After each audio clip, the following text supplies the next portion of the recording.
Donc plus vous avez les fessiers qui vont descendre bas, plus ça sera facile de les muscler, d'avoir une grosse masse musculaire sur les fessiers. Pour les hommes, pour les femmes, c'est pareil. Donc pour les hommes, je pense que c'est intéressant d'avoir un fessier qui s'insère relativement bas. Pour les femmes, on va voir que c'est un petit peu différent, bien que dans tous les cas, ça ne changera pas réellement la donne. Mais visuellement, une femme, par exemple, qui a des fessiers qui vont s'insérer bas, aura plus de mal à avoir quelque chose qu'elle recherche, c'est-à-dire vraiment cet effet fessier bombé. Pourquoi? Parce que les fessiers longs vont avoir une courbe donc, qui va partir et qui va descendre relativement bas. Donc la diagonale, l'angle va être fondu et va se fondre après dans les ischios.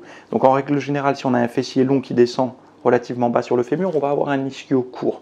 Et ce fessier long, il va prendre beaucoup de masse musculaire, il va bien développer, il va être puissant, il n'y a pas de problème, ça va être un très beau muscle à voir à l'œil et à sentir à l'entraînement parce qu'il y aura beaucoup de surface. Mais par contre, il y aura moins de galbe, un petit peu comme pour les biceps. Biceps longs, c'est un gros muscle très imposant, mais quand on le contracte, il y a moins de galbe, moins de pic. Par contre, le fessier court, donc celui qui va s'insérer assez haut sur le fémur, donc qui va faire vraiment cet effet, cet arrondi, cette arche, et pas une courbe qui descend basse comme ça, et bien ce fessier-là aura plus de mal à se développer, il sera plus difficile à recruter, etc., parce qu'il y a moins de masse musculaire, moins de possibilités de l'étirer, etc. Mais par contre, il aura un angle prononcé, donc du coup le galbe, même au repos, sera relativement important.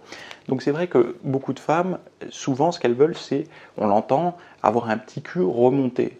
Ce mot-là, je l'ai souvent entendu. Et en fait... Merci d'avoir regardé ce rapide extrait sur les fessiers. Alors, si vous voulez développer vos fessiers, que vous soyez un homme ou une femme, peu importe, l'idée de ce cours que je propose avec le programme en PDF dessous, là, directement dans la description, c'est justement pour les personnes qui ont le souhait d'augmenter à la fois le volume, le galbe, la tonicité, d'obtenir un effet un peu plus lifté sur la peau des fessiers, prendre de la masse musculaire. Alors vous allez voir d'ailleurs que je propose à la fois des exercices pour le côté, mais aussi pour l'arrière des fessiers, d'essayer d'un petit peu de scinder tous ces exercices pour savoir ce que vous devez faire par rapport à votre génétique, à votre morphologie de base et à vos points faibles, mais également pas mal de tips par rapport au cardio. Donc quels sont les types de cardio que vous devriez faire si vous voulez augmenter à la fois la masse musculaire de vos fessiers, mais aussi de réduire le stockage des graisses dessus, de décourager en fait le futur par rapport au stockage des graisses et à déstocker un peu localement, parce que oui, on peut déstocker localement à partir du moment où on a compris la logique du déstockage et du stockage des graisses. Voilà, donc je vous invite à aller faire un tour dans la description de cette vidéo, vous avez tous les liens.